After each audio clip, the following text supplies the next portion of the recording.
राम श्री राम राम राम राम राम राम राम राम राम राम।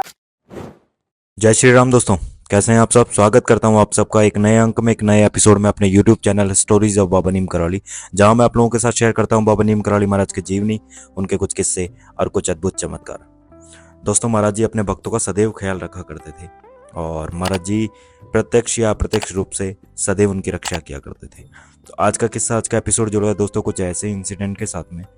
एक बार महाराज जी के एक प्रिय भक्त थे जिन्होंने महाराज जी से रिलेटेड, महाराज जी की कथाओं से रिलेटेड एक पुस्तक का प्रकाशन करवाया था और उन लेखक का नाम था श्री रवि प्रकाश पांडे जी।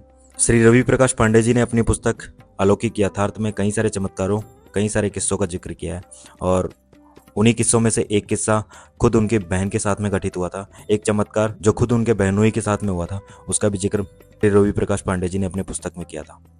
उन्होंने बताया था कि उनकी छोटी बहन के पति श्री दिवाकर पंत उत्तर प्रदेश में परिवहन में स्टेशन इंचार्ज थे और एक बार अपने घर पर अल्मोड़ा में बीमार हो गए और इसी दौरान एक दिन आधी रात के समय उनकी दशा इतनी शोचनीय हो गई कि आसपास के लोग जो है सारे उनके पास में इकट्ठे हो गए और उस समय जो है पहाड़ के एरिया में डॉक्टर को अचानक से बुलाना संभव नहीं था और उनके घर पर जो है बाकी आसपास वाले और सब परिवार वाले उन्हें घेरे हुए थे और सुबह होने की प्रतीक्षा कर रहे थे कि सुबह जल्दी से हो जाए और वो उन्हें लेकर जल्दी से हॉस्पिटल जाए।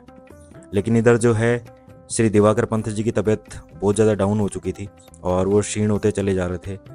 अब बहन की हालत ठीक नहीं थी, वो इतनी ज़्यादा अधीर हो चुकी थी, उसका मानसिक संतुलन खत्म हो चुका था और बुरी तरह से परेशान थी।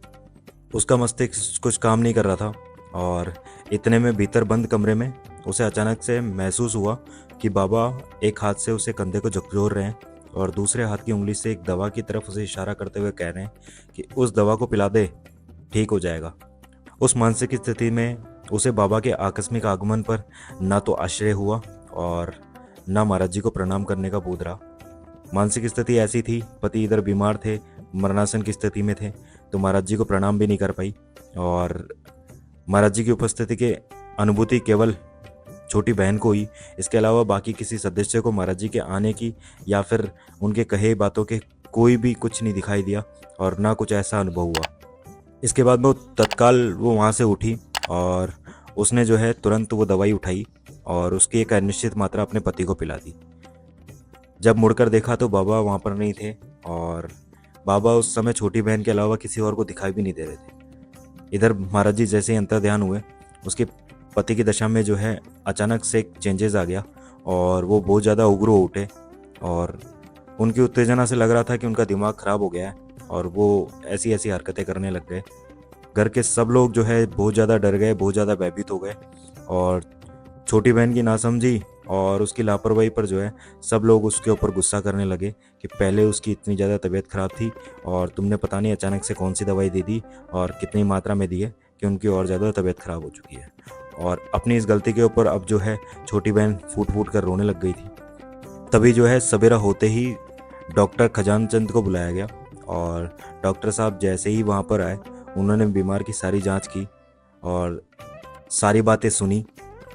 उसने दवा की जो शीशी थी उसका भी निरीक्षण किया, चेक किया।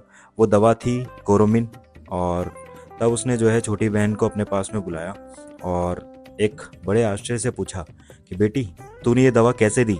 इधर बहन ने थोड़ा सा दुखी और थोड़ा सा डरते हुए, झिझकते हुए जवाब दिया कि मुझे ऐसा लगा कि महाराज जी अचानक से मेरे पास में आए और मुझे झकझोरते हुए जो है मुझे अनुभव हुआ कि महाराज जी कमरे में है और महाराज जी ने मुझे इशारा किया कि वो दवाई है, उसमें से कुछ मात्रा जो है तेरे पति को दे दे।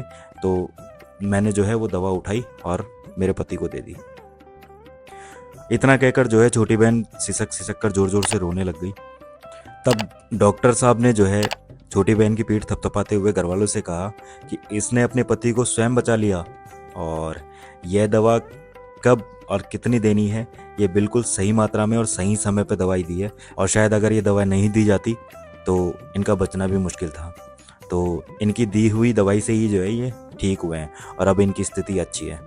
उसके बाद में जो है उनके पति धीरे धीरे थोड़ी देर में स्वस्थ हो गए और इस बात का जिक्र, इस किस्से का, इस लीला का जिक्र अपने भैया श्री रवि प्रकाश पांडे जी से किया।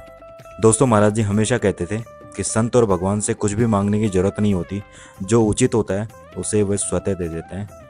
तो आज के अंक में, आज के एपिसोड में इतना ही दोस्तों। मिलते हैं अगले अंक में, अगले एपिसोड में। अगर आज का एपिसोड आप लोगों को अच्छा लगा हो तो लाइक कीजिएगा, शेयर कीजिएगा, चैनल जरूर सब्सक्राइब कर लीजिएगा। मिलते हैं अगले अंक में, तब तक के लिए धन्यवाद। कमेंट बॉक्स में जय श्री राम, जय बाबा नीम करौली महाराज लिखना मत भूलिएगा। जय श्री राम, जय हिंद, जय भारत, जय बाबा नीम करौली महाराज।